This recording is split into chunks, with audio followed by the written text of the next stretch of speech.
Morning, Sign Guy 101.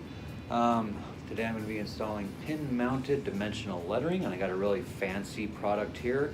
It's from Gemini, which most of you sign people know all about.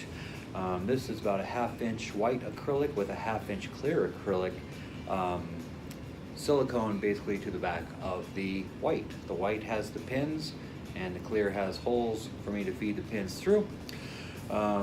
What you need to start out with is to acknowledge what size pin you have and then get the appropriate drill size bit, just slightly oversized or exactly that size if you're going to drywall. A snug fit is always good on drywall. Some things you need to keep in mind. So yeah, snug fit on drywall, you can push the letters right through and they'll stay snug. Typically I would apply an adhesive tape or a silicone to the back of the letter to keep it on the wall. I've seen people, and I've done it myself, applied silicone into the holes that I'm about to drill into the wall for my pin mount pattern. But drywall is so chalky that when you push the pins into the drywall, it pushes the silicone right into the hollow wall, and it doesn't really do much good at all. The hardest part about dimensional lettering is making sure your pattern is centered left, right. As far as height, we're all different heights, so it's always mostly important to ask your customer, the people that are going to be coming in here every day and looking at it. If you put it on and the first thought is, oh my gosh, it's like 2 inches too low, every day for the rest of their career they're going to walk into their business and that's the thing they're going to say in their head silently is, fuck, that logo is just too low. So make sure they're happy with placement before you start screwing. If you get a closer look at this pattern, you can see they really spelled it out for me. Everywhere you see a hole is where the pins go. As long as I got the right bit, everything should fit. All right, I'm gonna start drilling.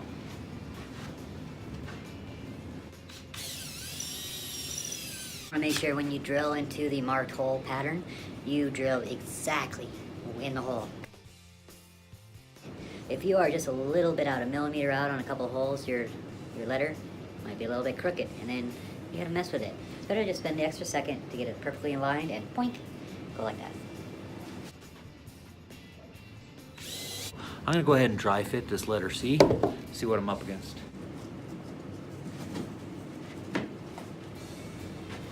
That fit great. I'm not changing a thing unless I hit a metal stud. Another stud. A couple of tricks of trade. You can actually bore that stud out, or a trick, take your cutters, cut the pins a little bit shorter so they don't run into the stud. Knowing that you're still going to adhere the back with silicone and or double-sided tape, you're allowed to cut that thread. Okay, pattern's done. I can remove the pattern from the wall. Another thing to keep in mind is when you're taping a pattern to a painted piece of drywall, try to use a low-tack tape. Something that's not going to fall off the wall, but something that's not going to pull the paint off the wall. I always say a band is only as good as their drummer, so you never know the quality of paint used on the wall, or the quality of painter who painted the wall, or the quality of the prepper who prepped the wall before the painter painted the wall with whatever quality paint they decided to use. So oftentimes you might find that the wall was dusty before they painted over it, and then when you gingerly pull some tape off the wall, it pulls the paint off the wall and you're left to blame. Even though 10 years ago when that little teenage punk prepped the wall wrong, he's the one that's a wrong fucker.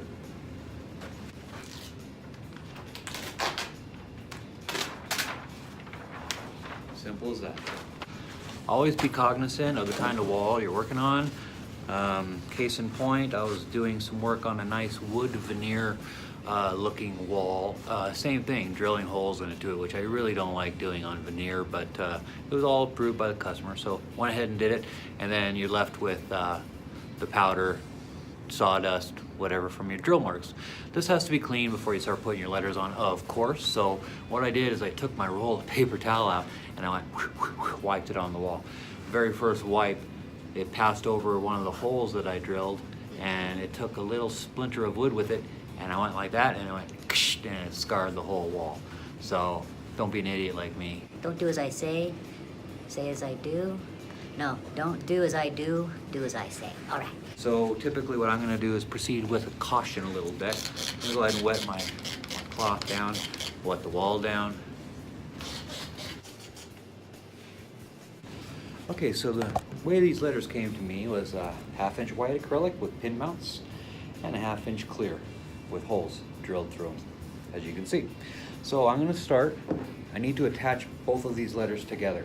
You see, I can feed the pins through the clear and then apply that to the wall, and you can even put double-sided tape on the clear so the clear is attached to the wall.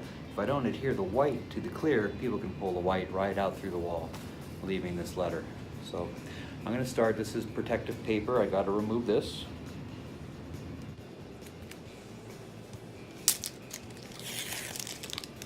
Nice looking dimensional flame polished edges.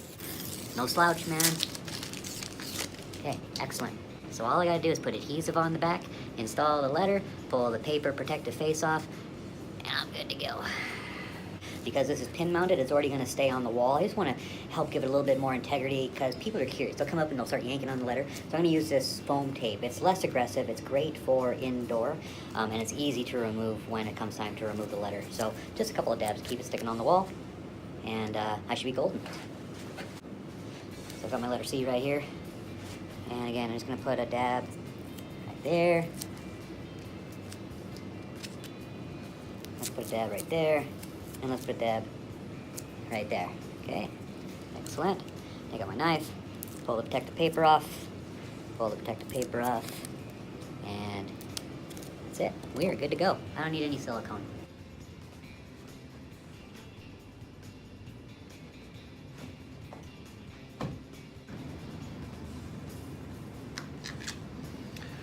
So if you can see the top, I pushed a little dab by the threads and a little dab on that third thread, and that's it.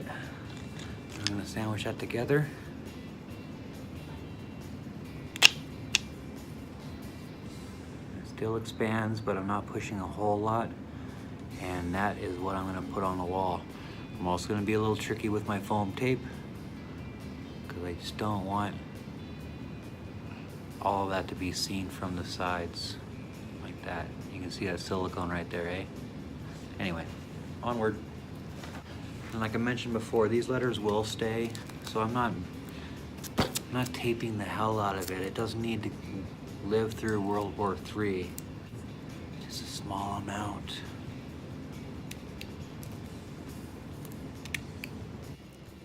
Let's see how that looks. Whoops. 1, 2, 3, 4. Gemini's a great company, but they do this once every pattern. 1, 2, 3. There's no fourth hole. They do this to me all the time. So how do I find out where to drill that hole? I don't. I pop that off. Problem solved. Now I got 3.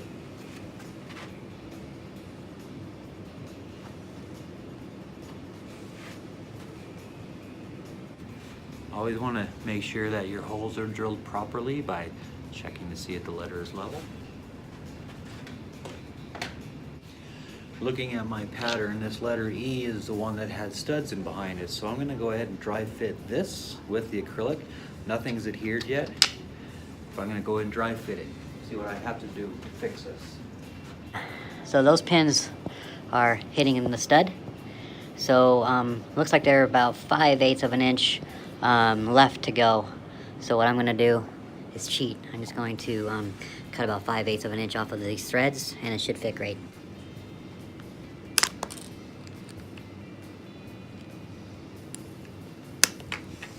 Good to go.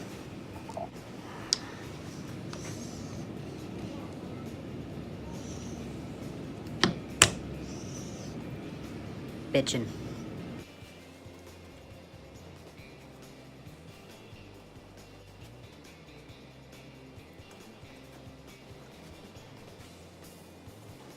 Curtain air done. Just got to remove the protective paper. Start pulling the protective paper off, and look at that nice white gloss. Awesome.